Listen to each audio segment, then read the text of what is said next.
तुम्ही आज धनंजय मुंडे ज्या पक्षाचे आमदार आहेत त्या पक्षाच्या अध्यक्षांच्या मतदारसंघात त्यांच्या गावात आलाय, पक्षाच्या अध्यक्षांना काय सांगणार? मी आज खरं तर जी बीड जिल्ह्यातली पार्श्वभूमी आहे गुन्हेगारीची त्या संदर्भात मी थोडं स्पष्टीकरण देतो.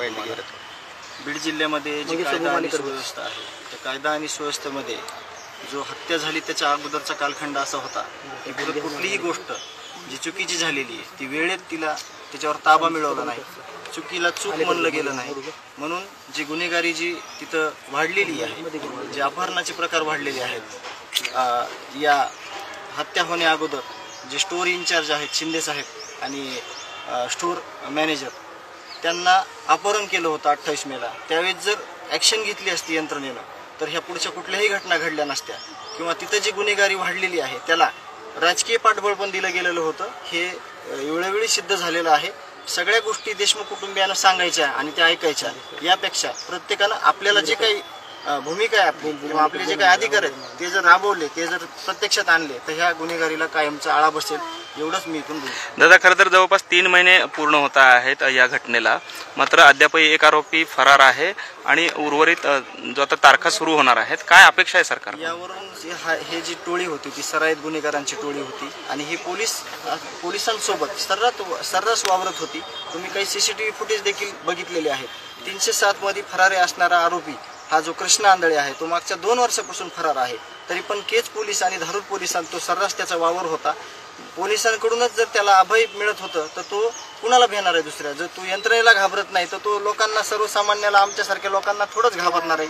तर तीच त्यांचीच जिम्मेदारी आहे की ज्या ठिकाणी त्याचा ठिकाणा होता, ज्या ठिकाणी त्याला पोचलं गेलं होतं त्याच लोकांनी त्याला शोधलं पाहिजे आणि त्याला शिक्षा दिली पाहिजे. आतापर्यंत जे तपास पूर्ण करून जे चार्जशीट आलेले त्याच्यावर समाधानी आहे का तुम्ही? अजून सगळा पूर्ण 1578 पानाचं ते चार्जशीट आहे. त्याचा सगळा अभ्यास होणं हे वकील आणि आम्ही याला सुद्धा खूप अवघड गोष्ट आहे. जो तपास 3 महिन्यामध्ये सगळ्या यंत्रणा राबवून केलेला आहे, 1 आणि 2, 4, 8 दिवसामध्ये तो तपास आपल्याला अभ्यासणं खूप कठीण गोष्ट आहे.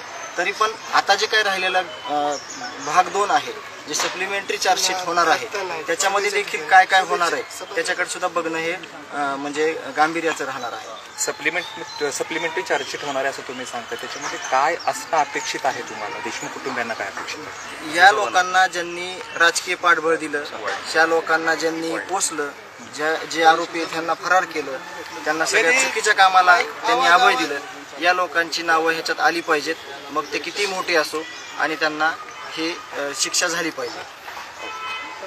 वैभवीताई, खरं तर तुझा देखील जबाब जो आहे तो घेतला गेलेला आहे आणि चार्जशीटमधून त्या गोष्टी समोर आलेल्या आहेत. काय नक्की तो संवाद होता, काय तुला म्हणजे तू काय जबाब दिलेला आहेस, नक्की काय घटना घडली त्याबद्दल मी नंतर बोलेन. पण आज आम्ही या बारामतीच्या मोर्चामध्ये समजा माझ्या वडिलांची जी माणुसकीच्या दृष्टीने जी हत्या झाली आणि बीड जिल्ह्यातील जी वाढणारी गुन्हेगारी आहे, आमचा फक्त म्हणजे आम्हाला कुणावर राग नाहीये, द्वेष नाहीये, फक्त आम्हाला एवढं वाटतं की माझ्या वडिलांची ज्यांनी हत्या केली किंवा त्यांना मदत करणारे जे कोणी असतील किंवा ते प्रशासनातील लोक असतील किंवा इतर कोणी असतील त्यांना सुद्धा यामध्ये सहआरोपी करावं. आणि कारण की जी घटना आज घडली आहे ती नंतर घडू.